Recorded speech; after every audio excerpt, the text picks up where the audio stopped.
น้องเพิร์ททำอะไรอยู่โอ้โหหล่อจังเลยทำอะไรอยู่ครับยิ้มหวานใช่ไหมยังดิ่งเดลิงดิ้งดิ่งดิ่งดิ่งดิ่งเดลิงดิ้งดิ่งดิ่งดิ่งดิ่งเดลิงดิ้งดิ่งเดลิงดิ้งดิ่งเดลิงดิ้งดิ่งดิ่งดิ่งมีเพื่อนแสนดีแต่ไม่มีใครเห็นคอยช่วยเหลือพยายามจำเป็นมิตรแท้ของน้องเพิร์ทตลอดมาดิ่งเดลิงดิ้งดิ่งดิ่งดิ่งดิ่งเดลิงดิ้งดิ่งดิ่งดิ่ง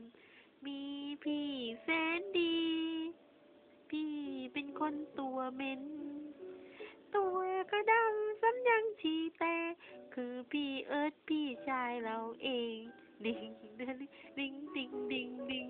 ดิ่งเดลิงดิ่งดิ่งดิ่งดิ่งมีพี่อีกคนพี่เราเป็นคนเท่งถึงเป็นคนขี้เหนียวไม่ค่อยแบ่งให้ใครแต่บางทีก็ใจดีเหมือนกันดิ่งเดลิงดิ่งดิ่งดิ่งดิ่งดิ่งเดลิงดิ่งดิ่งดิ่งดิ่ง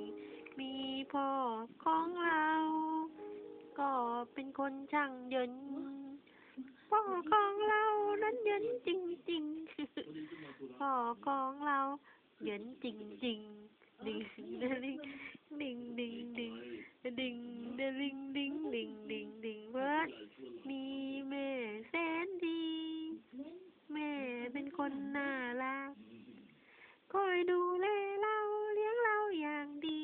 แม่ของเราน่ารักจริงๆยิ้มหวานหน่อยลูกดิ่งเดลิงดิ่งดิ่งดิ่งดิ่ง